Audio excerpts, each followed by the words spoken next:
ಬನ್ನಿ ನಾನು ತೋರಿಸ್ತೇನೆ ಅಂತ ಹೇಳಿದ್ದೇನೆ ನಾನು. ಈ ರೀತಿ ವಿಚಾರ ಬರ್ತದೆ ಅಂತ ಹೇಳಿ ಕೊನೆ ಸಿಸ್ಟಮ್ ಮಾಡಿಟ್ಟದ್ದು ಅದಕ್ಕೆ.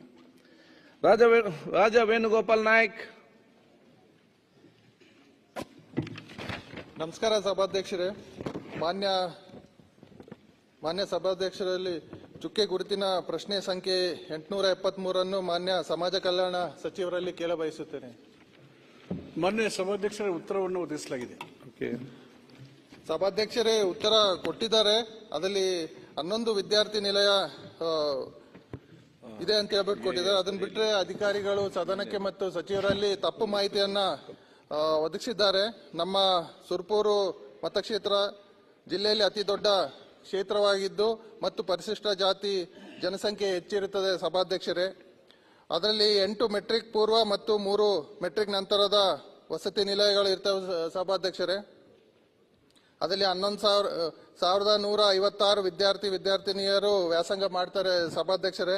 ಅದರಲ್ಲಿ 2 ವಸತಿ ನಿಲಯ ಹುಣಸಗಿ ಮತ್ತು ಗೆದ್ಲಮರಿ 1980ಕ್ಕಿಂತ ಮುಂಚಿತವಾಗಿ ನಿರ್ಮಾಣವಾಗಿದೆ. ಅದು ಸಂಪೂರ್ಣ ಶಿಥಿಲಾವಸ್ಥೆಯಲ್ಲಿ ಇದೆ ಸಭಾಧ್ಯಕ್ಷರೇ. ಅದಕ್ಕೆ ಸಚಿವರಲ್ಲಿ ತಮ್ಮ ಮುಖಾಂತರ ವಿನಂತಿ ಮಾಡ್ಕೊಳ್ತೀನಿ, ವಸತಿ ನಿಲಯಕ್ಕೆ ನಿರ್ಮಾಣಕ್ಕೋಸ್ಕರ ಅನುದಾನ ನೀಡಬೇಕು ಅನ್ನೋ ಒಂದು ಮನವಿಯನ್ನ ಮಾಡ್ತೀನಿ.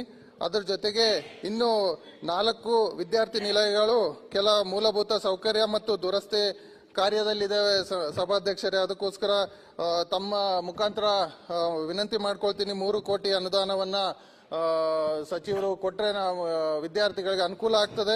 ಅದ್ರ ಜೊತೆಗೆ 5 ವಿದ್ಯಾರ್ಥಿ ನಿಲಯಗಳು ಒಳ್ಳೆಯದಾಗಿದೆ, ಅದಕ್ಕೋಸ್ಕರ ವಿದ್ಯಾರ್ಥಿಗಳಿಗೆ ಅನುಕೂಲವಾಗಿದೆ ಅನ್ನೋ ಒಂದು ಮಾತನ್ನ ತಮ್ಮ ಮುಖಾಂತರ ಸಚಿವರಿಗೆ ಹೇಳಕ್ಕೆ ಇಷ್ಟಪಡ್ತೀನಿ. ಮೊನ್ನೆ ಸಭಾಪತಿಗಳೇ ಮಾನ್ಯ ಶಾಸಕರು ಕೇಳಿರೋ ಪ್ರಶ್ನೆಗಳಿಗೆ ವಿವರವಾಗಿ ಉತ್ತರ ಕೊಟ್ಟಿದ್ದೀನಿ. 11 ವಸತಿ ನಿಲಯಗಳಿದಾವಲ್ಲಿ ಮೆಟ್ರಿಕ್ ಪೂರ್ವ ವಿದ್ಯಾರ್ಥಿ ನಿಲಯಗಳು. ಅದರಲ್ಲಿ ಒಂದು ಸರ್ಕಾರಿ ಮೆಟ್ರಿಕ್ ನಂತರದ ಇದೆ, ಅದು ಬಾಡಿಗೆಯಲ್ಲಿದೆ, ಬಾಕಿಯಲ್ಲ ಸ್ವಂತ ಕಟ್ಟಡ ಇದೆ. ಕೆಂಬಾವಿ ಮಾತ್ರ ಒಂದು ದುರಸ್ತಿ ಆಗಬೇಕು ಅಂತೆಲ್ಲ ನಮ್ಮ ಅಧಿಕಾರಿಗಳು ವರದಿ ಕೊಟ್ಟಿದ್ದಾರೆ. ಮತ್ತು ಇವರಿಗೆ ವರದಿ ಸರಿ ಇಲ್ಲ, ಇವ್ರು ಖುದ್ದು ನೋಡಿ ಏನಾದ್ರು ಸರಿ ಇಲ್ಲ ಅಂದ್ರೆ ಅವರು ಮತ್ತು ನಮ್ಮ ಅಧಿಕಾರಿಗಳಿಂದ ಸಮಗ್ರ ವರದಿ ತರಿಸ್ಕೊಂಡು ಆ ದುರಸ್ತಿ ಮಾಡೋಕ್ಕೆ ಏನು ಸಾಧ್ಯ ಇದೆ ಮಾಡ್ತೀವಿ. ಜಗದೀಶ್ ಏನು ಕ್ಲಾರಿಫಿಕೇಶನ್ ಇದೆಯಾ? Thank you sir. ಜಗದೀಶ್